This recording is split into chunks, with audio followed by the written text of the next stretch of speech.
Siamo qui con Andrea Ferri, responsabile per l'IFEL del settore delle entrate comunali. Ferri, cosa significa l'IMU a livello tecnico, visto che lei ha anche comunque una prospettiva nazionale?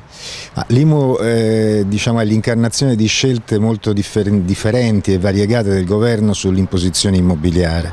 Attraverso l'IMU si ottiene un forte incremento dell'imposizione sugli immobili tipo patrimoniale, attraverso l'IMU si innesca probabilmente una riforma del catasto, attraverso l'IMU non si danno nuove risorse ai comuni, perché in realtà il meccanismo è tale per cui i comuni sono intestatari di un'imposta municipale, come recita il nome, che vale molto di più di quello che valeva l'ICI, più del doppio, ma in realtà le risorse che riusciranno a recuperare da questa imposta sono per definizione, per una serie di regole tecniche nel calo degli ex trasferimenti statali, identiche a quelle che avrebbero incassato con la vecchia ISCI. Quindi pone un grosso problema di autonomia e di costruzione di politiche fiscali locali che vengono sostanzialmente azzerate con l'IMU. Si riparte da capo a un livello di tassazione molto più alto.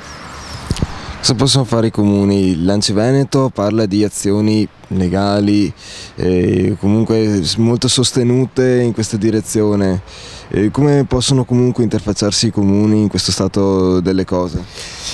Io non posso pronunciarmi in termini di dettagli che possono arrivare anche ad azioni legali, perché non è questo il mio mestiere. Io penso che queste scelte che il governo ha fatto di forte aggravamento del prelievo immobiliare e anche di una certa, scarsa rispondenza a esigenze di autonomia locale derivino anche da una situazione nazionale e internazionale molto pesante e importante. Quindi probabilmente il 2012 è un anno molto critico, forse il più critico degli ultimi, perché si aggiungono tagli di risorse a quelli già decisi negli anni precedenti, quindi è un anno di grave carenza di risorse. Probabilmente i comuni saranno spinti a aumentare ulteriormente la pressione fiscale proprio per compensare almeno in parte questi tagli.